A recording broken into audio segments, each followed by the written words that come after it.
Remain seated, please. Permanecer sentados, por favor.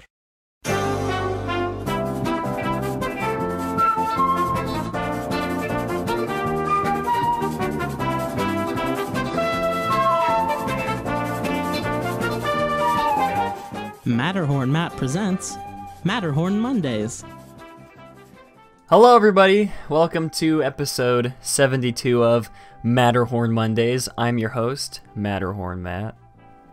And I'm Alex the Historian. And today we got an amazing stream planned for you guys, just as always. It's gonna be wonderful. If you don't like it, then I don't know what to say, you're missing out. But yeah, anyways, we're gonna have a really great stream here today. When Matt dies, I'll take over his channel and make it Utopia Autumn. That's a good channel name. Matterhorn Matt. That's a good one. That's a good name. Yeah, I don't know.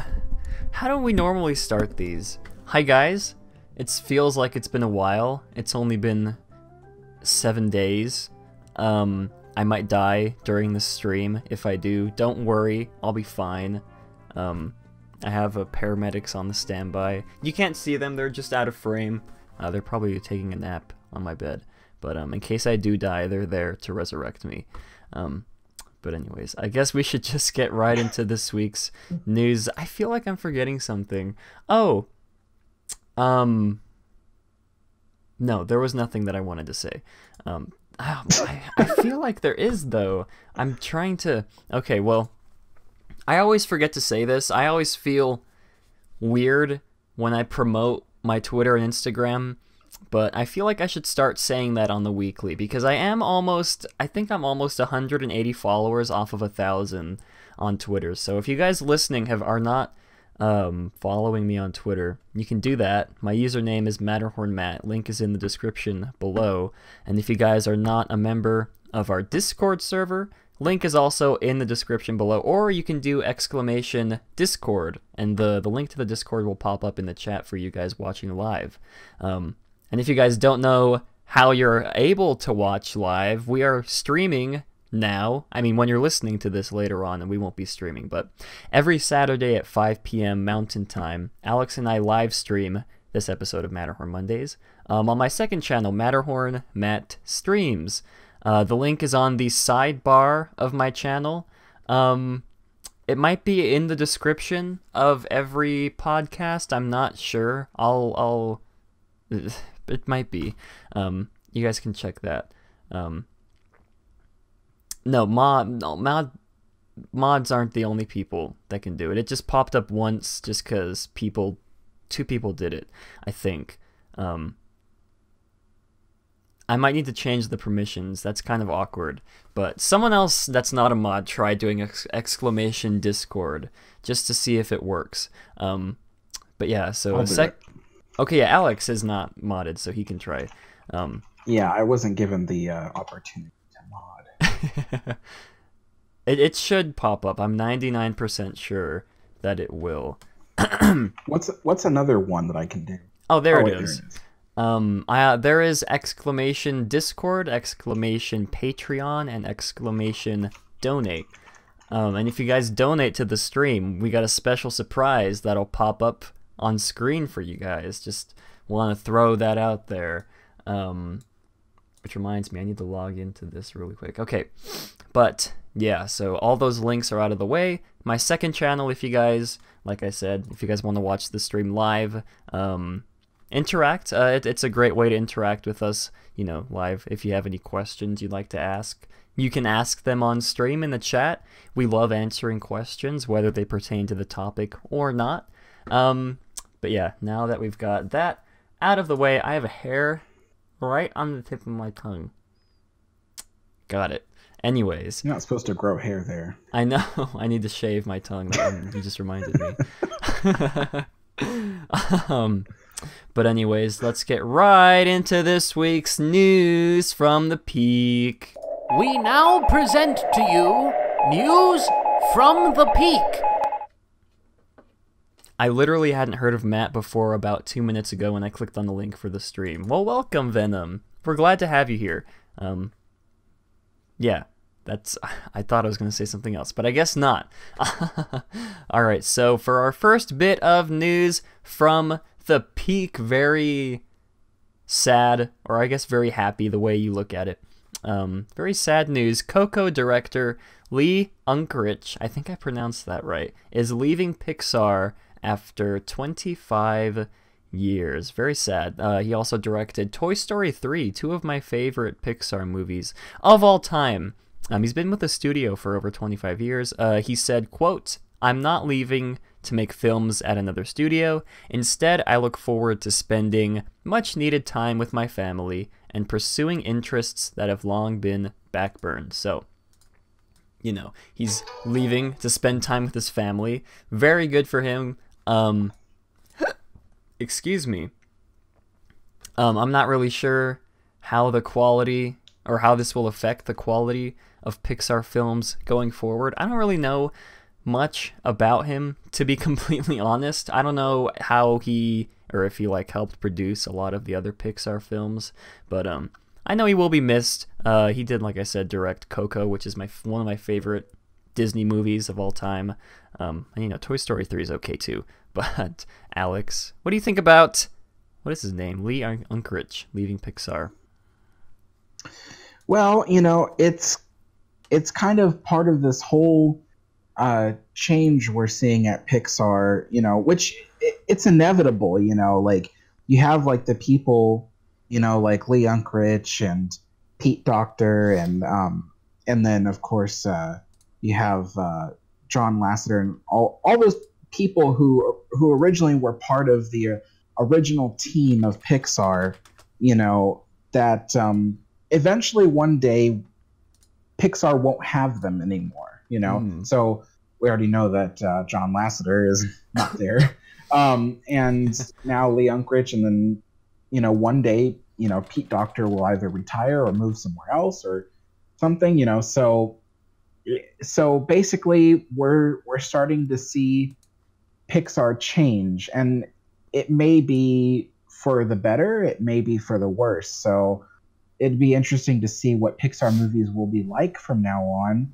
with less and less people from the original team working on them.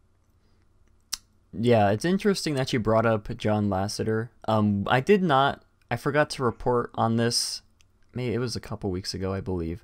But he did get hired by Skydance Films, I believe. Yeah, I'll leave a link in the article for you guys if you're interested in reading that.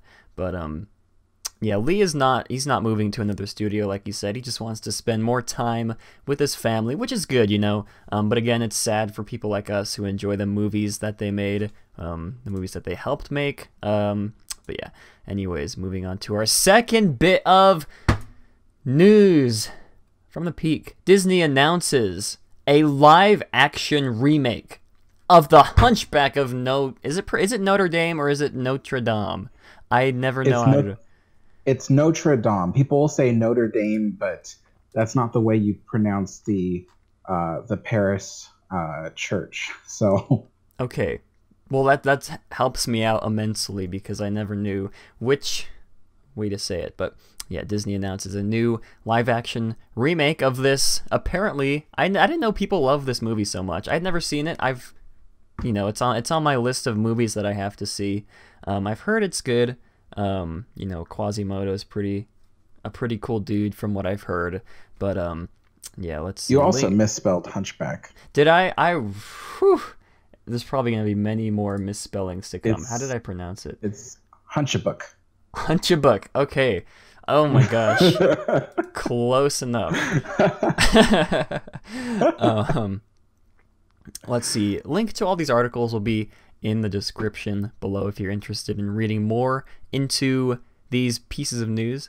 But yeah, that's actually really cool. Okay, The Hunchback of Notre Dame. Like, I know you said you didn't see it, but it's actually worth a watch. I personally, for me, it's not a movie that I would watch like all the time. I don't even watch it on a yearly basis. I watch it like every 5 to 10 years. But when I do see it, it's actually really good, and the music score for it is just fantastic. Okay, well, I love Disney movies that have an amazing score, so I'll end up eventually checking it out. But let's see. This live action remake is currently being written by Tony-winning M. Butterfly.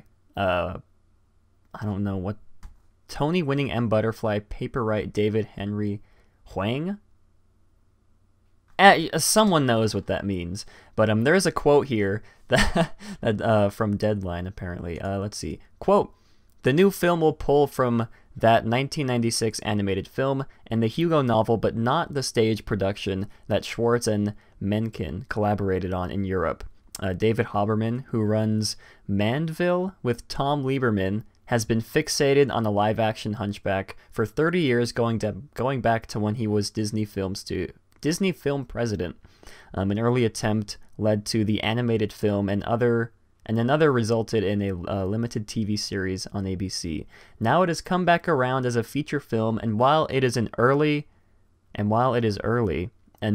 I just cannot read, you guys. And while it is early and not on the Disney release calendar, Hunchback has some of the most storied players from the stage and musical realms." So, if you guys are fans of the Hunchback of Notre Dame, I guess you'll be excited for this. I don't really know much about the movie. I think I might have seen it once, when I was like 5 or 10, somewhere in between that age.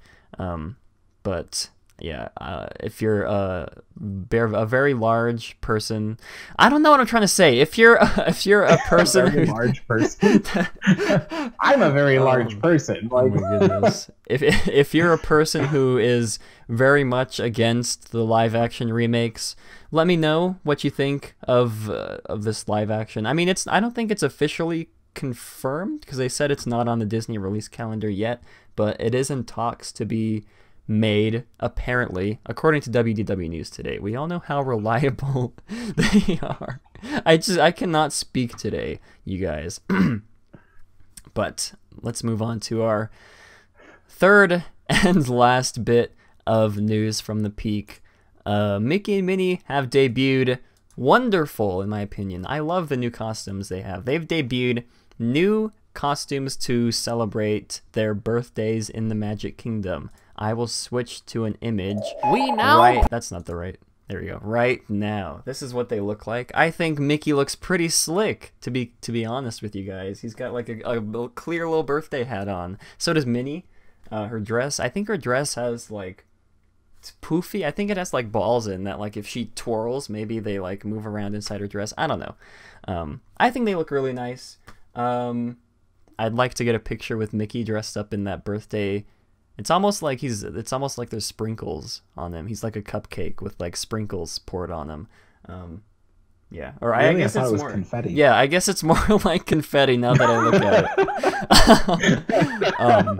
But if you're looking at it from afar and you squint, it also might look like sprinkles.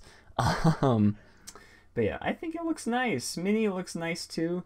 You can't really dress them up in something bad. Someone will point out some sort of costume that they wore that just looks horrible, but I personally like the way they look. And on that note, we are going to wrap up this week's segment of news from the peak. It's gonna be a long stream, you guys. Alex has to leave in like an hour, and I can't pull it together. But before we get into the main topics, because we are going to be talking about Mickey's Mixed Magic, and we're also going to be talking about I'm sure you guys have heard of this, seen videos on it, the Attractions Magazine article detailing, what is it? What is the ride called? The Rise of the Resistance? Battle Escape. Rise of the Resistance. We're going to be talking about that in detail. Hopefully I won't die during that. But before we get into that, I just want to, just for maybe like 5 minutes,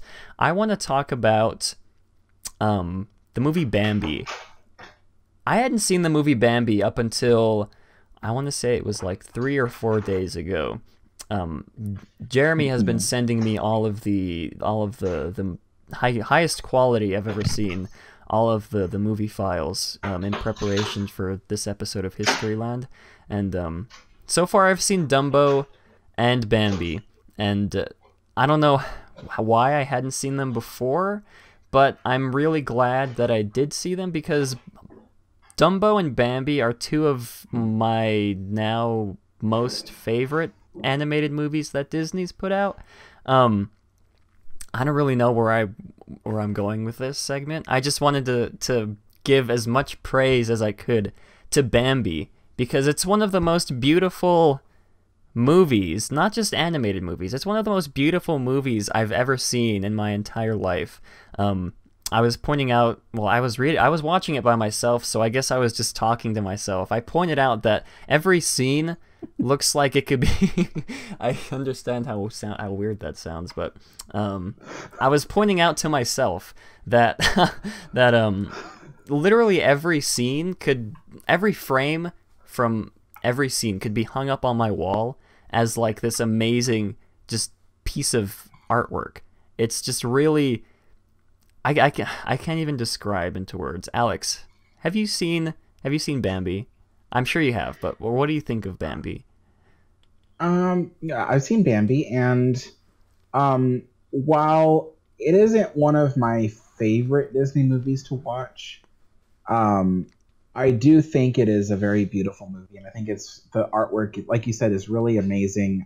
I believe Claude Coates was one of the people to do all the backgrounds for that movie, so I think that could be credited to him. And I think that the story is both really sad and really inspiring and happy, and so I do like it. I just I don't know. I don't find it as exciting as Dumbo. Dumbo is a movie I love a lot. I think the thing that does it for me when it comes to Bambi, well, both films have amazing soundtracks. I love the soundtrack to Dumbo so much. I've been listening to it on repeat for the past maybe week or so. But the thing that does it for me, for Bambi, is this. I wouldn't even call it sound design, really. It's the way that I can't even describe it. I guess it's best. It's almost got like a Fantasia type. Like how they matched the symphony music with what's happening on the screen. Yeah.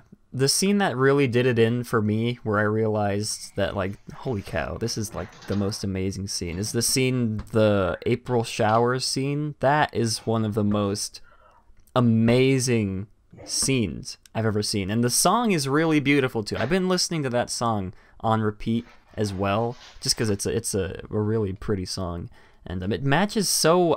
I can't even describe it. Alex described it, but if you guys haven't seen Bambi or Dumbo, please check them out. You won't regret it, I guarantee it. Unless you're very easily saddened by sad things that happen to cartoon characters, then you might not like it, because they're both pretty sad movies at times, especially Dumbo. But they're really beautiful films. And I guess Dumbo makes me cry. Gosh, when they're singing "Baby of Mine" and he's being cradled by his mom's trunk, that makes me cry every time. It's like so sad that his mom was taken away and put in that sad little railroad car, and so sad. But if you guys are into that kind of stuff, check it out. Very great films. And I guess on that note, we will move on to our main topics. We're going to be talking first about Mickey's Mix Magic. I was trying to do like a techno noise. I don't know how to make techno sounds with my mouth, but I didn't get to watch the entirety of Mickey's Mix Magic. I know Chris from LMG Vids, if you guys don't know who Chris is, he put out a video, I think it was either last night or very early this morning, about just of the entire performance of Mickey's Mix Magic. But I did see, I think it was a WDW, or maybe it was Attractions Magazine as well, that put out I guess like a short sneak peek of Mix Magic. And I also saw some clips on Twitter. I feel like that's all I really have to see in order to talk about this. But But Alex has seen the entire thing, so I guess we should let Alex speak first, since he's actually seen Mickey's Mixed Magic. Alex, what did you think of the wonderful, fantastic Mickey and Minnie's birthday celebration, Mickey's Mixed Magic? I thought it was a load of steaming, stinky turd.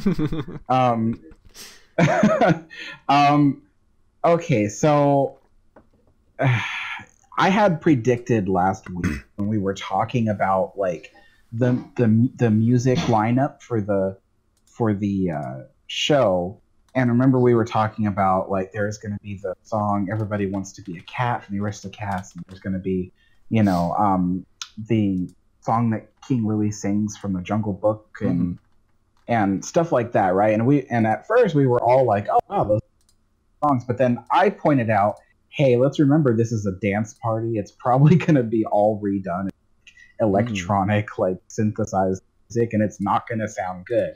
And it turns out I was right. So I watched this video, and like it was just like, okay, the visuals were good, like what they projected down Main Street and then on the castle and the fireworks, all that looked really cool. They even have these really, really bright, very vibrant lasers that they shoot down Main Street, and they use the snow effect that they use for Christmas time.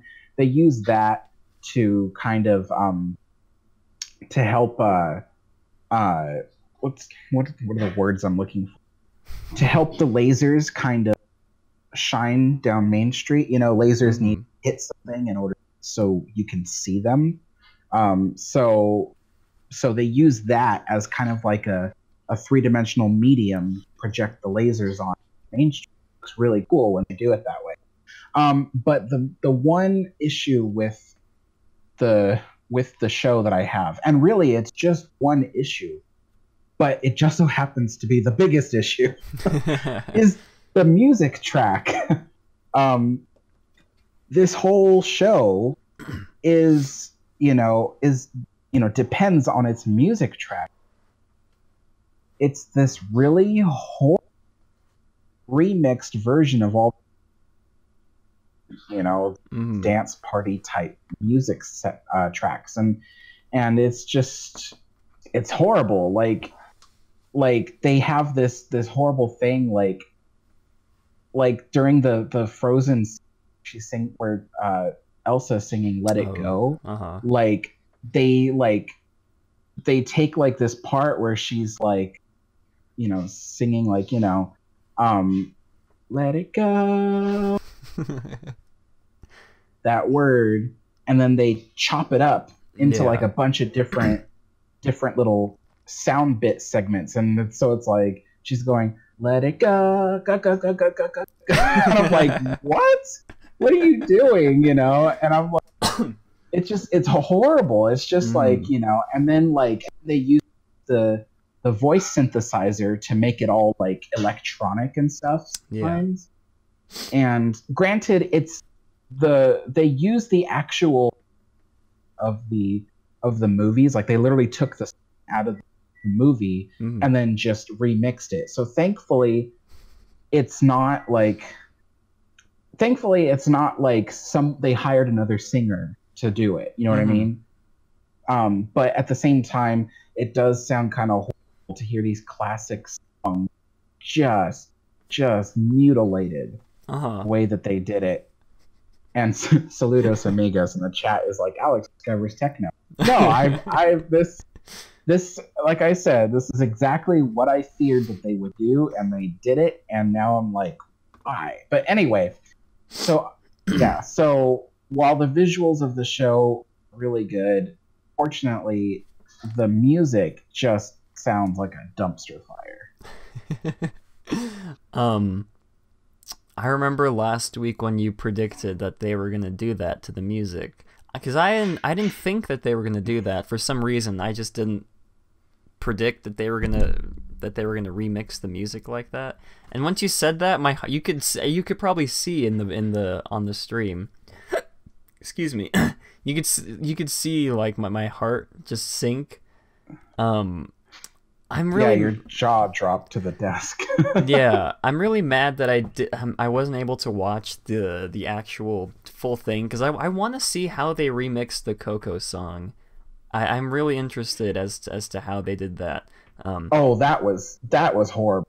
Was it? Okay, at first it was good. At first it was like, oh wait, this is bad. Like you hear like the trumpets and stuff like that, you know, and then it starts going, and you're like, this is great.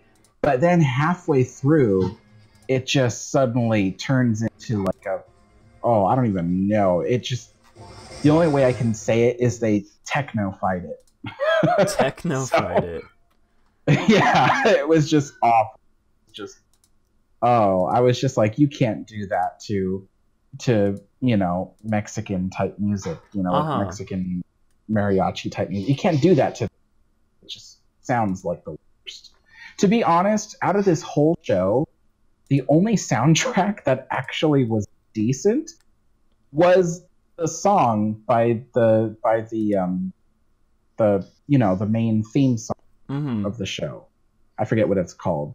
What is? I can't remember. I probably repressed it. I don't remember. I forgot what it's, but it and I forgot who sings it. It's the decompression. Yeah, decompressors. Something like that. Yeah. Yeah, it's like the decompressors or something like that. That song, ironically, was the best song out of the whole show. And I do mean ironically, because technically the other songs should be way better than that. But then they just destroyed them, so that became the best song of the whole show. Okay, well, I'm scrubbing through Chris's video right now, and oh man, this is like an epic style remix of what song is this? Poco Loco? This is, oh yeah. I could jam to this, to be honest. It's so strange. Did you hear the full thing though?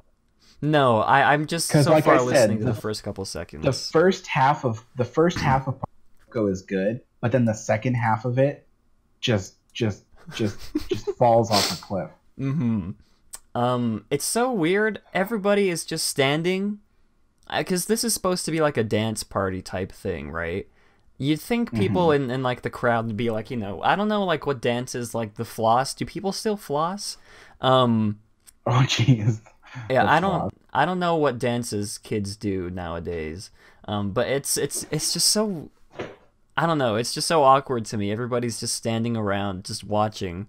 I mean, what did Disney expect? Like, it's all the, you know, parents who are taking care of their screaming 2-year-old. Everybody's tired. Everybody's exhausted. They just want to see a fireworks show, and then Disney expects them to dance. Like, they're just like, no. They're just telling Disney, let it go. Mark says there's no room to dance on Main Street. Yeah, that's true. There is no room, but that's just I guess that's just kind of what I expected this to be. I guess I expected, you know, maybe like a couple people to, you know, break down like on the middle of Main Street, or at least lay out they the could cardboard do like boxes, people to spin or at least on. they could do like the whole 80s like lean on one foot, lean on the other kind of thing, but they don't even do that. I don't know what that is in reference to, but it's just when you sway from side to side slowly, you know. It was just popularized in the 80s when people didn't want to like do a total like. Oh, okay. Anyways, yeah, I guess I just expected some people to just, you know, break out dancing because, you know, to me this was advertised as like a epic dance party for Mickey's birthday. Maybe that's not what was supposed to be conveyed to the audience, but that's what was conveyed to me, at least. So we'll see. I don't know. I could see some people liking this because I don't know. Some of the remixes, as I was just scrubbing through while Alex was talking, some of the remixes aren't too bad. The Haunted Mansion one, I can, you know, there's people who will dance or who will enjoy like the Haunted Mansion remix. I guess there's people that will enjoy all this kind of stuff. But you know, there's you're telling me the whole time I was talking, You were watching a YouTube video. Well, I was multitasking.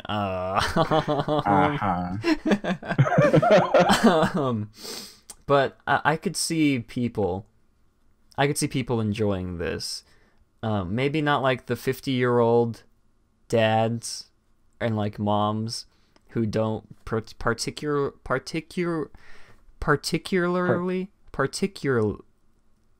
I give up.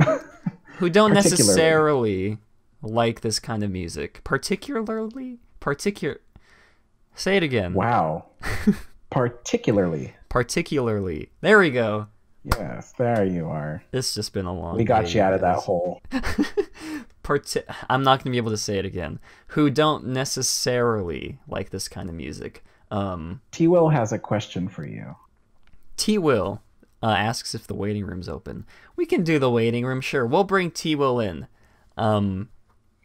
We haven't done a waiting room thing in a while, so we'll see how this goes. Mr. T-Will. Hello there. Hello. Give me just 1 second to adjust your volume. All right, you're perfect now. All right. This is pretty cool, being part of this. So, the main reason I wanted to kind of discuss this because it's one of those.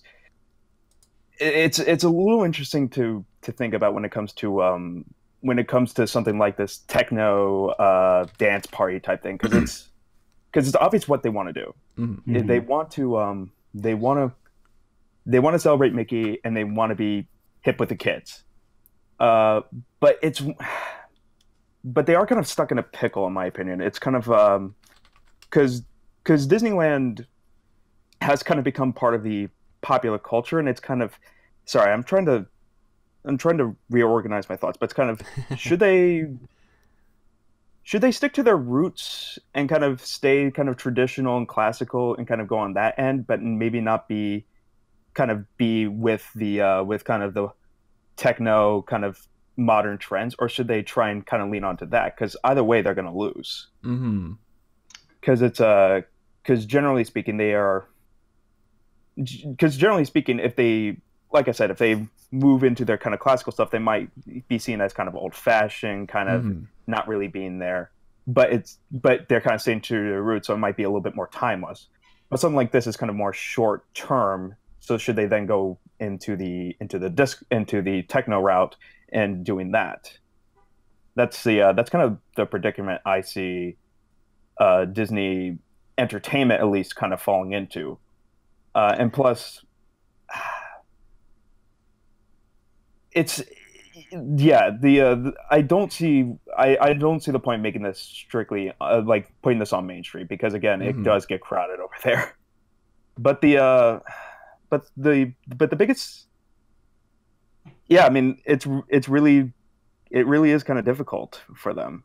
I wish it wasn't, but that's kind of the nature of the beast, I guess. I'm sorry if I seem a little bit rambly and kind of incomprehensible. No, you're fine. I think that, well, going back to your question, like should Disney be doing this at all, or should they be doing something? I think that when it comes to Disney, they should stick to their strength.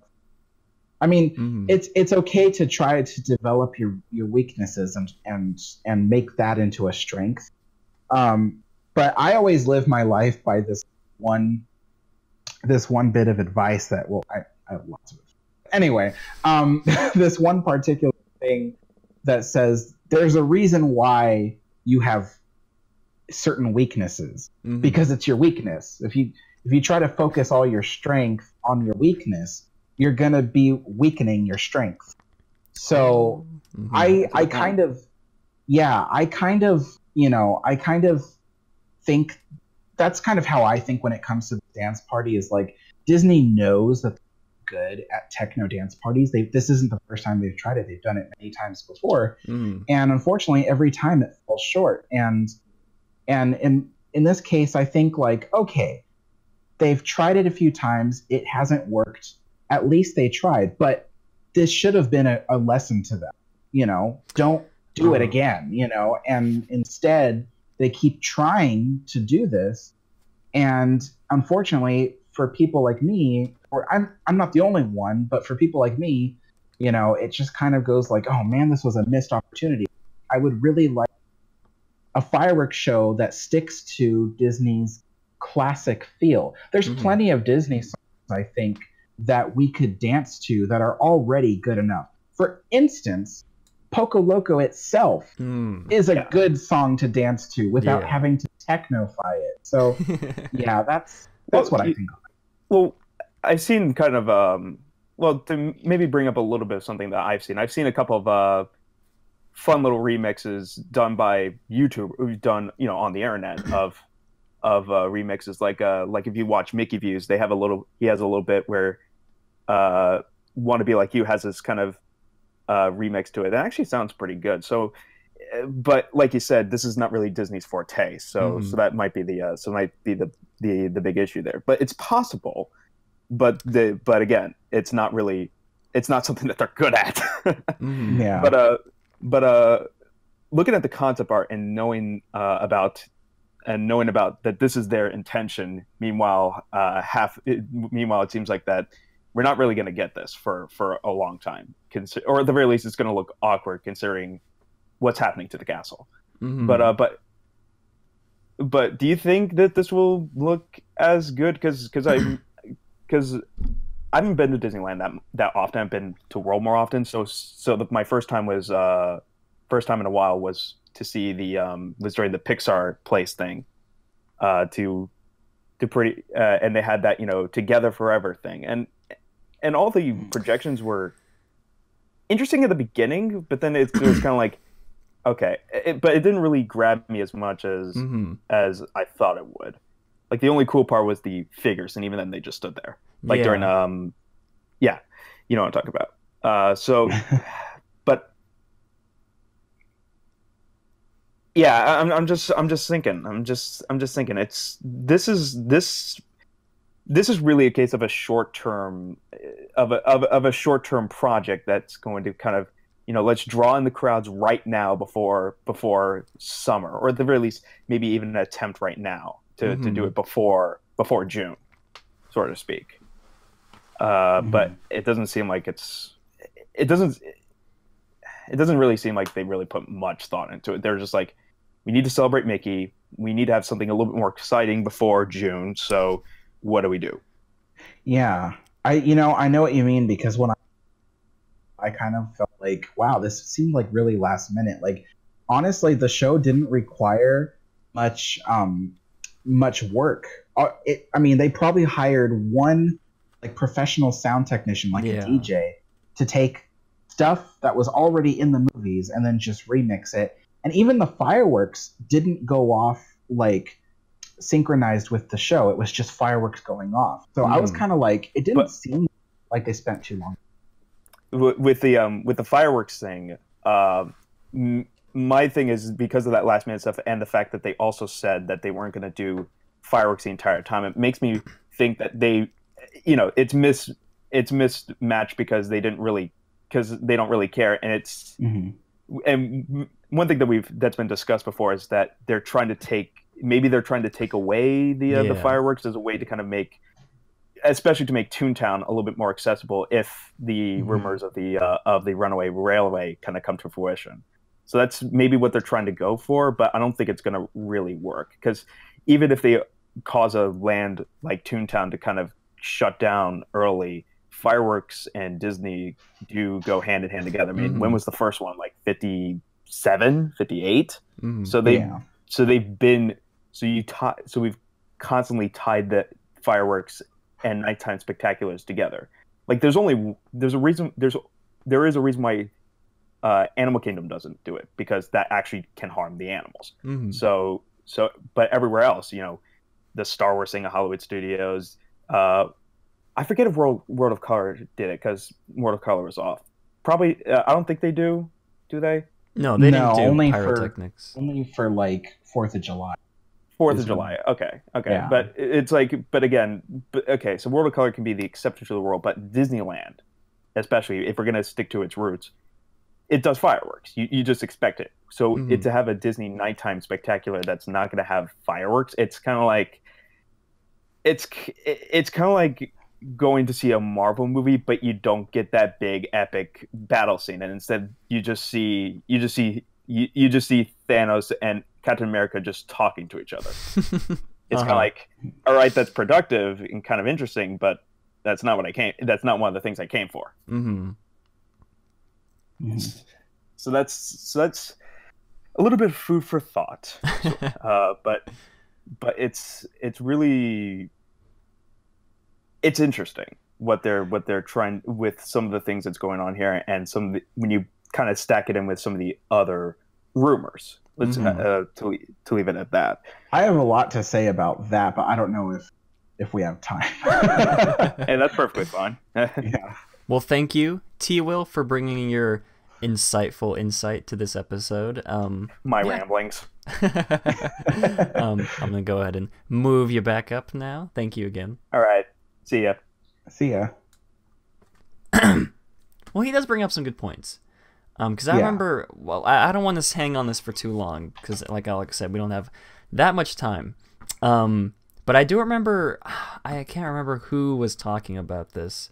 I do remember someone bringing up something regarding the fireworks, about how Disney wanted to get rid of the fireworks, at least in Disneyland, at the meetup last month. I don't remember who it was. It might have been Mark, or it could have been that other guy with the... who wore the Indiana Jones hat. I can't remember his name. Freddie. Freddie, that's it. Freddie, the monorail guy. Yep. But yeah, it again, we can probably go more in depth on this next week.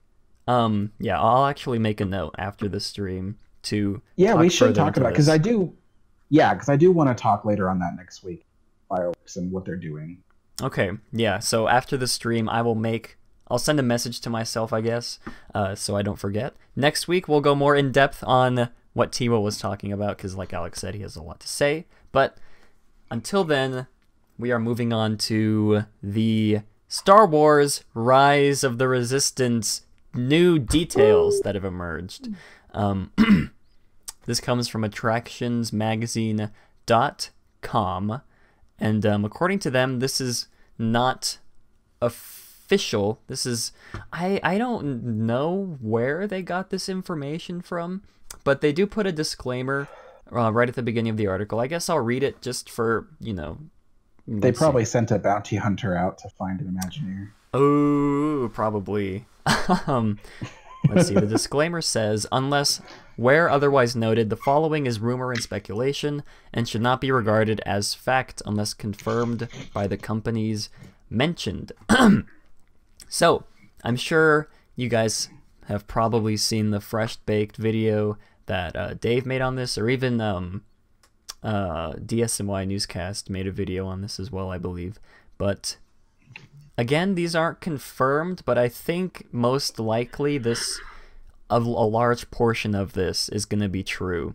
It's just, speculation on my part. But, yeah, so there is a lot to get into here, and I didn't write any notes down about it, so I'm just going to probably be reading directly off the article. I didn't have time to skim through it, or to fully read it and write notes down, but... so this details, there's a lot of detail in here about the queue, the pre-queue, I guess. I'll just call it the queue. About the queue for Rise of the Resistance, and about what I guess necessary. Do you want me to sum it up for you? Probably. Because I pretty much memorized the whole thing. Okay, well that's perfect then. Alex will do this. We'll summarize it for us then. Okay, so starting from the beginning of your ride experience, and I'll go through it, and if Matt has pictures, he can just follow along. Okay, so on your screen you see this blue and white colored ship. That is supposedly the entrance of the... supposedly you board this ship and it takes you into space.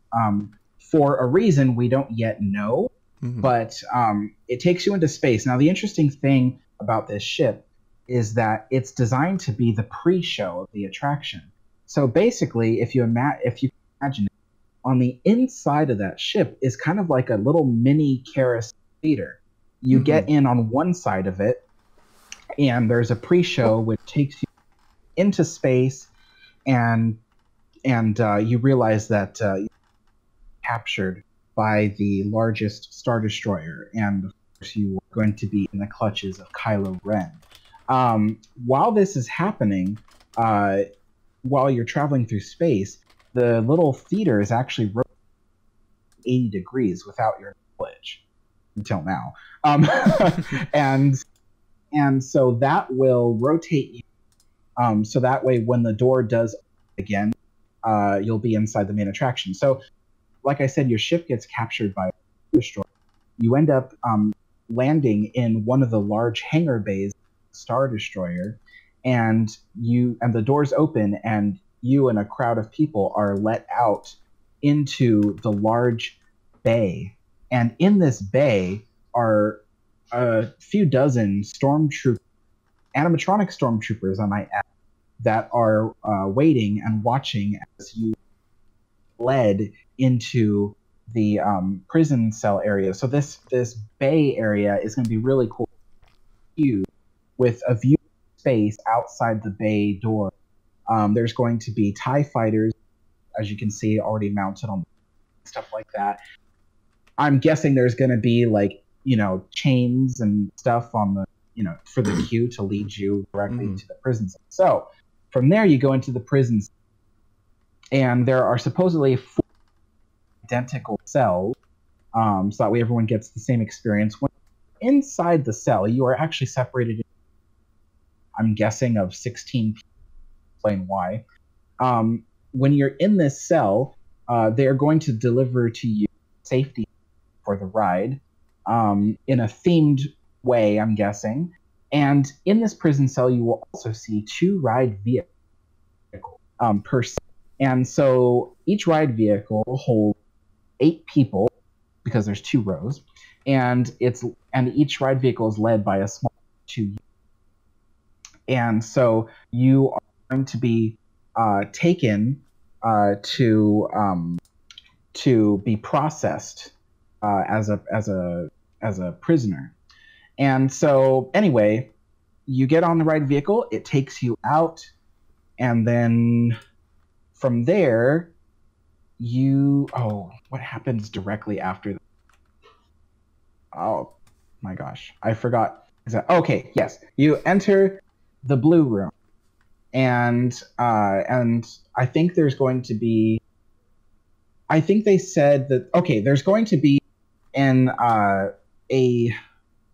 droid. I forget what the droid is called, but it will cross over the blue room and will reprogram your transport vehicle to help you escape, and you'll learn later why it does that.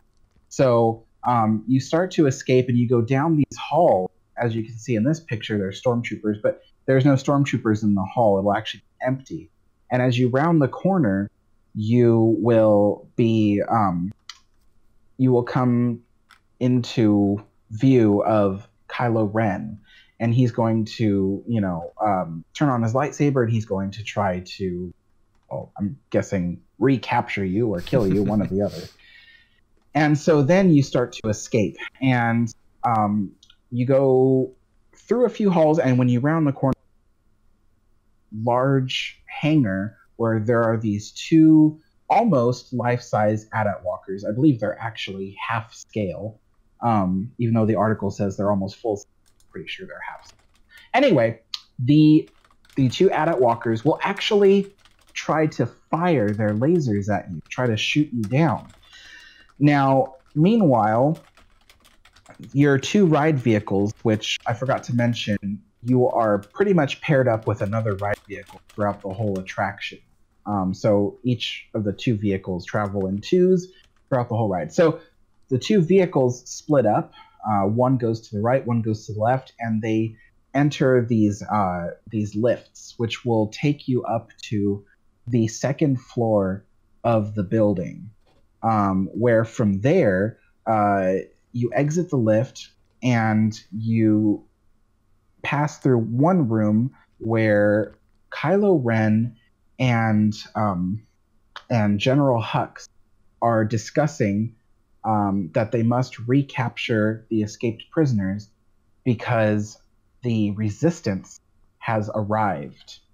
And so you sneak past them without them noticing, enter the gun room, which you've also seen from the previews of this attraction. There will be, I think, either 2 or 3 very large guns that are firing out into space. And when you look to your left, there will be these large windows where you can see that the resistance ships are outside the windows and are on their way to try to rescue you, which is why that droid earlier had reprogrammed your R2 unit to get you out of there. So you are going to be rescued. So you travel underneath these large guns shooting out into space. You should be able to feel the heavy vibrations and things from these guns firing. It's very loud. It's going to be really cool. And then you exit that room, go down a hallway where you are brought face to face with Kylo Ren, and he's going to try to stop you. But then the Star Destroyer gets rocked with this major blast from the Resistance, and the hallway is actually severed, so Kylo Ren cannot reach you. That's when the 2 ride vehicles that you guys are in will get a message from the people in the Resistance telling you to find an escape pod to get out of there. Mm-hmm. So the 2 ride vehicles will pass through the ship and find escape pods. You get into the escape pod, and then this is where there's this little thrilling moment, as if the ride wasn't thrilling enough. And and basically, remember I told you are on the 2nd floor of this massive show building. Well, you get into these escape pods, so-called, and it simulates your pod dropping out into space. So you literally will be dropped 40 feet in this very exciting, thrilling moment, almost like Tower of Terror, and you'll be dropped out into space. The escape pod will then land on the planet Batu, crashing through an old ship hangar bay or something like that. And from there, the ride vehicle will bring you out of the escape pod to the unload area, and you will unload from the ship, and then you will have an opportunity to get your ride photo. So anyway, I know that's a really long description, but I think that itself it actually sounds really fun. I know I've been critical of this ride for a long time, but despite my disdain for the new trilogy, I kind of do think this ride will be very cool. So, yeah. Yeah, I agree. I was also on the fence about whether or not this ride would be good, because we haven't gotten any details about anything really, except the little promo videos they've been releasing. They released one on Christmas, I think, during the Christmas parade thing on TV. But now that I've read through all of this and visualized it in my head, this sounds like the most amazing thing, the most amazing attraction, almost that Disney's almost ever made. Because it's almost like a dark ride, but then at the end, like a really advanced dark ride, but then at the end it turns into like a thrill ride, like Alex said, like Tower of Terror. This just sounds real. I'm really excited for this. This sends my anticipation up even further than it already was. Because who doesn't love a classic Disney? Well, I guess it's not a classic. Classic Disney dark ride with I don't remember how many animatronics they said that were going to be in the attraction itself, but I do remember reading that there was going to. Some people say it's going to be 50. Some people say it's going to be 60. But I would say it's safe to assume you're probably going to see something equivalent to how many pirates there are in Pirates of the Caribbean. Okay, yeah. The classic. Yeah. Yeah, that makes some sense, but yeah, according to, some of the insiders, There's going to be, yeah, I did hear people saying that there were going to be 300 animatronics. I don't know which number would be correct. That's if you count, like, it might be 300 if you count a unit that only rotates its head or something like that, you know? Yeah. I wouldn't really call that an animatronic. It's just more like a servo that turns around. Mm-hmm. But I think, like, when it comes to what you and I would consider animatronics, like something programmed, something that actually performs, I would say it's probably going to be 60 at most. I don't foresee them putting 300 killing types as 300 Jar Jars. Oh, dear goodness. I hope not. Don't disrespect the Jar Jar. I'm thinking it might be 300 combined, because like Alex was saying, there's going to be different, I believe the way it's described, there's going to be different parts, because there's multiple ride vehicles, and I'm assuming that some of the ride vehicles will go off in different directions, and I'm just assuming here. I'm assuming that there will be maybe like identical versions of parts of the scenes where only different ride vehicles will go into. You guys know what I mean? Like, I'm trying to think of another attraction that does something like that. I can't think right off the top of my head, but it could be counting all those animatronics. I'm not making any sense at all. Anyways, 300 porgs, says T-Will. But yeah, I'm very excited for this ride. I think this, if this all ends up being true, and if it ends up, if Disney can actually pull this ride off, I think this could have maybe like 3 or 4 hour waits every single day. Even maybe after 5-10 years from now, when this land is opened, this is gonna be really like almost like I don't want to say like a flagship, maybe like a flagship attraction of what Disney can do nowadays, because yeah, this is just all based off immersive environments, all that kind of stuff. And the pre-show, I feel like it's I think people said the pre-show would be sort of like how the stretching room is a pre-show to the Haunted Mansion. Yeah, very excited. What you said made no sense. Yes, thank you, Chris, for pointing that out. Same guy who did Spider-Man at Islands of Adventure is doing this, so I have high hopes. Oh, okay. I didn't know that. I don't know what that means, but that sounds... Everybody's saying that's exciting, so I'm going to say it's exciting as well. Yeah, we'll say that. It's exciting! I think this article also details stuff about the Millennium Falcon Smuggler's Run, even though there's not much really to reveal about it. Yeah. And it's just Star Tours. It's a really simple storyline for you to follow. Like what the article says actually doesn't reveal anything. Just basically, okay. There's this character that I don't know his name, but Hondo Ohanka. Yeah, he basically needs your help to smuggle something using the Falcon. So you are brought with a small group of people, obviously just 6, because that's what the ride vehicle can hold, and you will be piloting the Millennium Falcon. But an interesting thing that the article doesn't mention, but what's also come out recently is that, so everyone knows that there's going to be like 200 switches and levers and buttons in this thing. But really, only like 20 of them are actually going to do something that affects the ride, which makes sense. The rest, the other 180 switches and buttons, just make noises when you press them. So that's something else. But this is actually good news, because it means that the ride should be pretty easy to understand how to operate. So there's that. And then... something else that this article mentions, which is actually a really good news, is that Disney has created 2 separate cockpits that are not on the turntables, that are for guests with disabilities.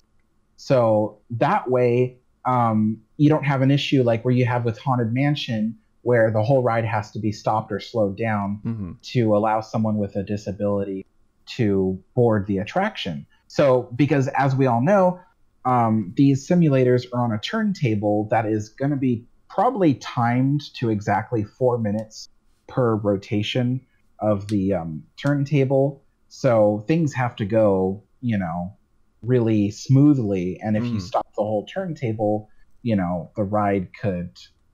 ride's timing could be kind of ruined in the sense of like the show just comes to a halt. But anyway, that's what Disney created these 2 separate simulators for, was for guests with disabilities that need transferring and stuff.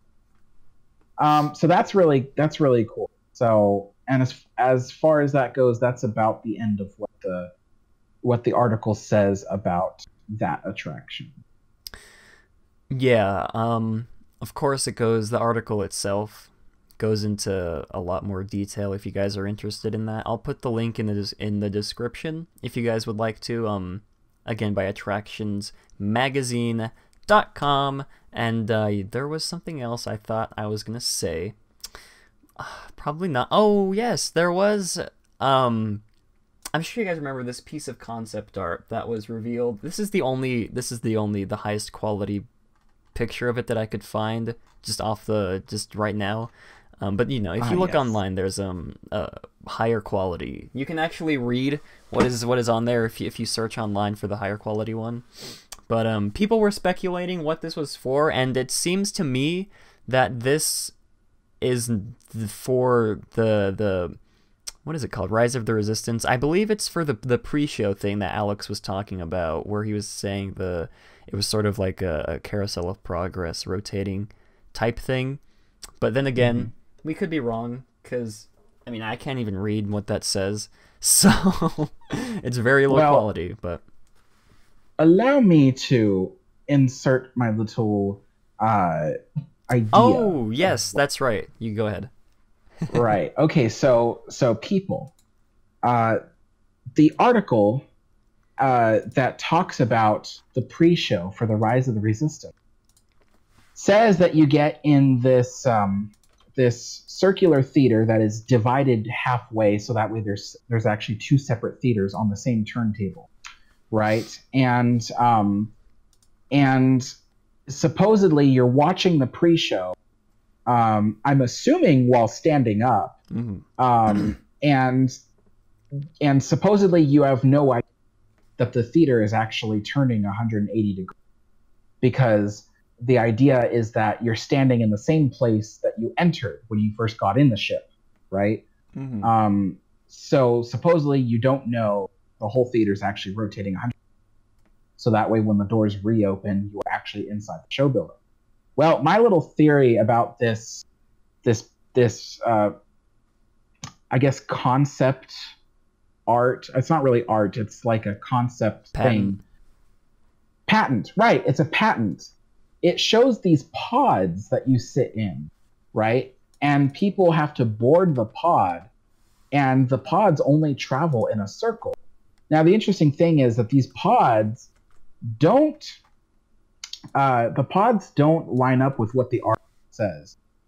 The article says that you don't know you're traveling 180 degrees. So if you're sitting down in a bunch of pods, like the Haunted Mansion Doom buggies, you're on a ride. That and then furthermore, this patent shows on the right-hand side of the circle, it shows load and unload. There's 2 different rooms. There's a loading room and an unloading room. So if your pod travels from the load room through the show to the unload room, then how is it that you didn't know that you're actually rotating around if you're leaving one room and entering another? You know what I'm saying? So the other thing too is that if you look at the size of this room and how complicated it is, there's like a ramp that you walk across just to get to the center of the room. It's just rather large. And frankly, Well, okay, I'll explain it. So what Matt has up on the screen right now is an image that I took from Google of Galaxy's Edge. You can see on the far right is the exit of the Rise of the attraction. Before Alex gets into this any further, I just want to say he sent me this theory at 12:46 in the morning. Just wanted to point that out. Okay. That's because I just suddenly realized this last minute. So if you look to the left of the Rise of the Resistance exit, I put a little box that says Rise of the Resistance entrance / pre-show. You can see that the arrow is pointing to this circular building, right? And that's supposedly where that blue and white ship is that you enter, and that's supposedly the pre-show that rotates. Okay, so we established that. Now, I want to ask you guys who have been following the construction of Galaxy's Edge. Do you guys remember when they were first building Galaxy's Edge? They dug out this huge cylindrical pit in the ground, all the way to the west. And you could see it from the parking structure.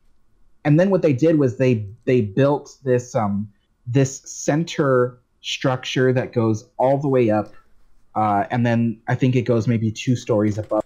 So it probably, I think the pit is 2 stories below ground and then 2 stories. It's a huge, tall pit, and I've marked where that pit is on the far left of this image where it says third ride show building. I've marked it third ride because, you see, I think that pit is for these pods that we showed just a minute ago that you board. I think this is a third ride for Star Wars Galaxy's Edge. I know that sounds totally crazy. Like, what Disney said there's only 2 rides. Well, that's the funny thing. What is that big pit for if the entrance is to the right of that pit? And, you know, and once again, that pit is now covered by a square building. And I honestly think it's a third ride. I don't think it has to do with the Rise of the Resistance attraction. And this patent for these pods show that the pods can swing up or down. Oh yeah, there's the pit that I was talking about. That's all the way to the west of the Rise of the Resistance attraction, far away from the entrance of the attraction, where, like I said, there's already a circular. So I do believe this is a third ride, maybe like a B or a C ticket type ride, where it basically, you get on a pod and it takes you out into space. Maybe not completely into space. Maybe you're still attached to a starship, but you can swing the pod up or down to get, you know, higher or lower. You're probably surrounded by, you know, a 180-degree screen that shows you space and maybe even a battle taking place. And I imagine that this ride is probably like a mix between 3 different rides. A mix between an Omnimover, a mix between like the Astro Orbiter, where you're just going around in circles, and then a mix between those 2 and what was the other one I was saying? Between those 2 and oh gosh, I forgot the other one. But anyway, I think this is just a separate ride. I don't imagine that it would be easy to get people to board a pod, then rotate 180 degrees and exit the pod. And I don't know why there are 2 circular buildings when there's one that is on the left and one on the right where the actual entrance to the ride is. So that's my little crazy theory, you guys, is that there's a third ride in Star Wars Galaxy's Edge that Disney hasn't mentioned yet. Probably because it might not be ready for the opening of the land, or maybe it was just meant to be a surprise. I could be completely wrong, and I'm just misinterpreting what I'm seeing.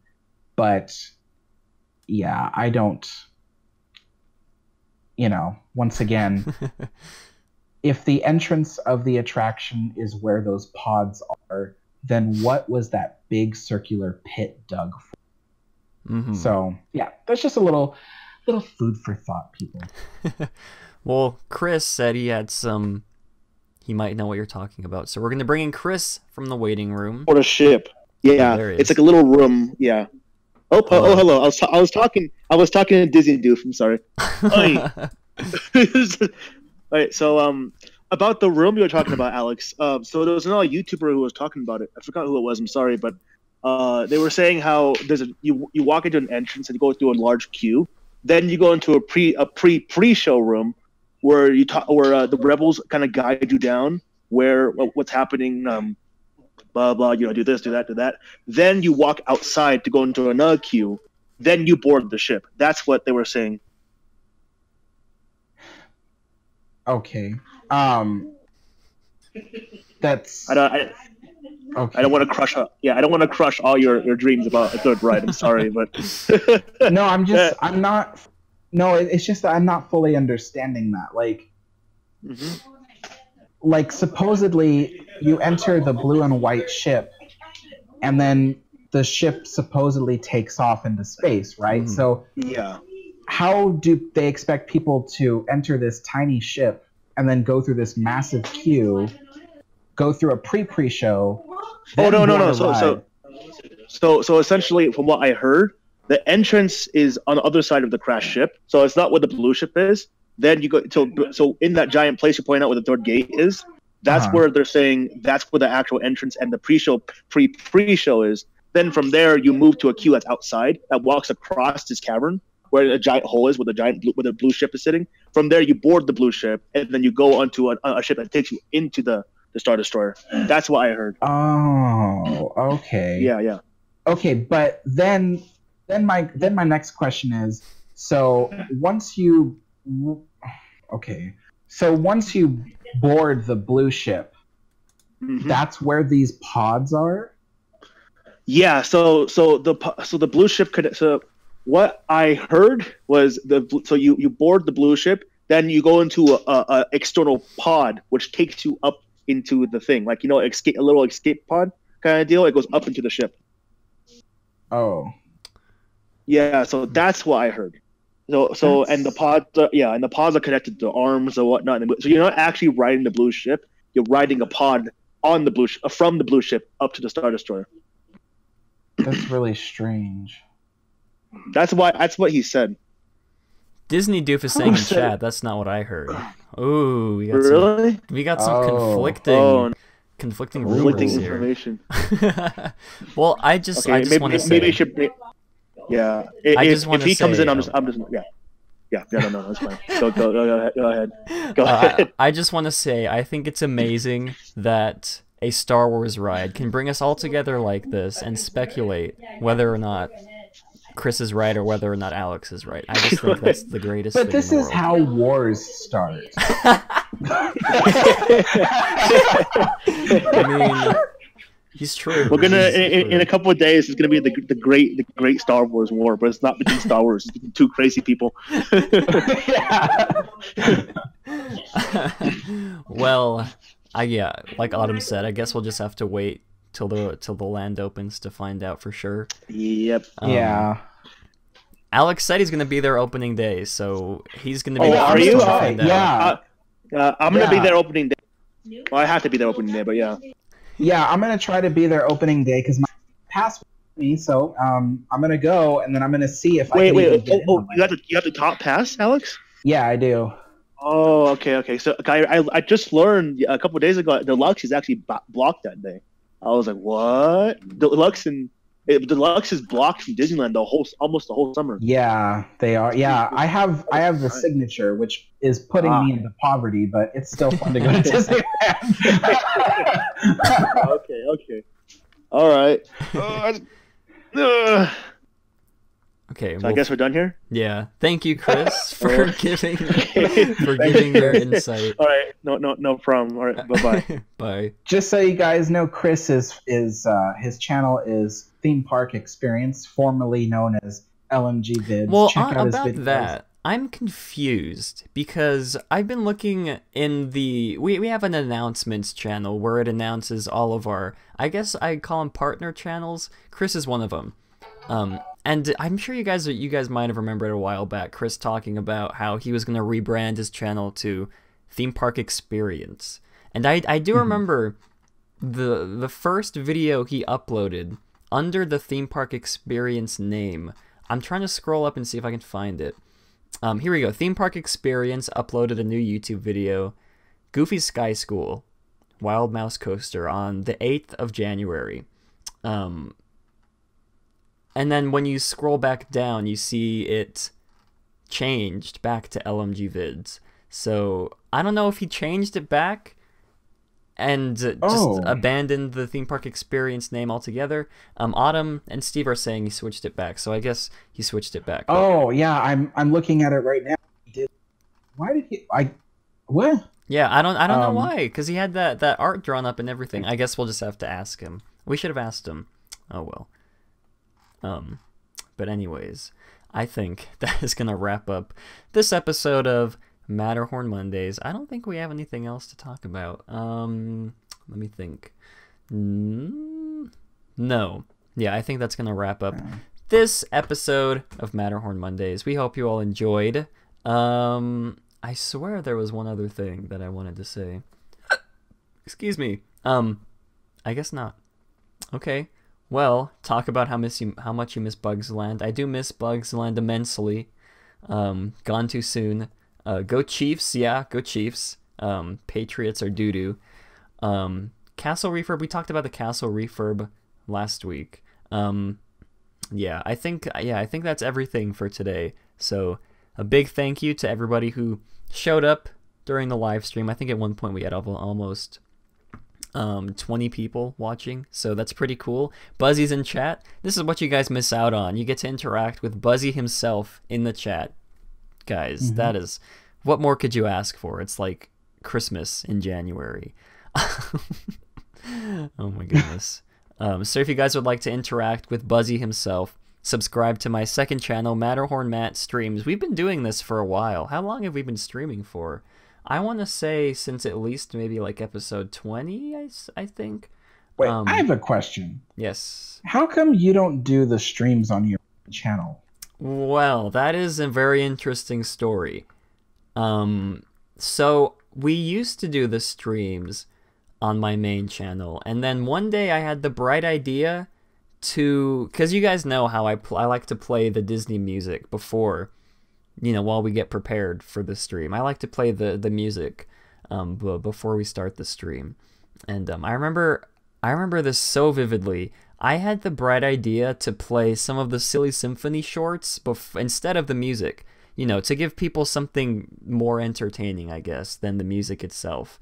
And I remember I got like 2 or 3 Silly Symphonies in before I got an email on my phone saying that I had gotten a copyright strike because I played the Silly Symphonies. And as you guys know, if you get I think it's if you get 1 copyright strike, your ability to live stream is revoked.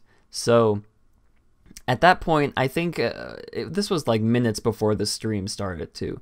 I didn't know what to do. I think Alex and I just ended up not live streaming. We did it old school, just him and I, recording on Discord. And then it was the next week where I decided to make this second channel, Matterhorn Matt Streams, to do all the streams, because I couldn't live stream. I couldn't live stream on my first channel because of the strike. So, I had no other option but to make this second channel.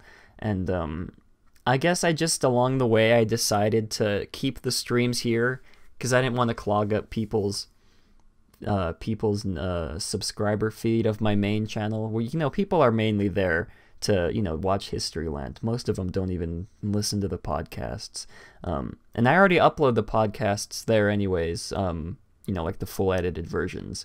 And I felt like it would just be kind of a nuisance to have both of them on the same channel. And yeah, so that's why, then again, I do the live streams in the park on my main channel. I don't know. But yeah, that's the whole story as to why I have the second channel.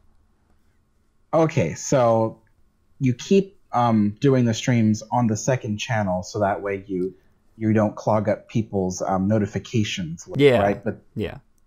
but now 2 of your channels are clogging up our subscription. I know. I'm just kidding. I'm totally kidding. But yeah, I could move them back. If you guys really want me to move them back, we might get more viewers that way, but then again, doesn't really matter about the viewers that we have live. You know, as long as, you know, all of you guys are here right now, that's fine. But you know, I could move them back. I think there's a way for me to stream on both channels at the same time and have them delete the stream on my main channel after that's finished, but keep up the one on this second channel after the stream is over. I'll probably look into a way to do that. I feel like that'd be interesting. But yeah, so if you guys would like the streams to move back to my main channel, comment down below. But anyways, I'm very hungry. Me too. I think it's dinner time. So it is time for this episode to come to a close. I want to thank every single one of you who's either listening later on at home or in the car while cleaning. I've read a couple comments about people who love listening while they're cleaning or doing like laundry or something, which is very cool. And I'd also like to thank the people who came out live today. Like I said, we peaked at 19 viewers today. That's pretty cool. And if you have any thoughts on any of the other topics we discussed, whether it be Battle Escape, whether it be Mickey's Mixed Tragic, or any of the other pieces of art or pieces of news from the peak, be sure to comment down below. I love reading the comments, and I guess on that note, we're going to wrap up this stream. We hope you all have a great, big, beautiful tomorrow.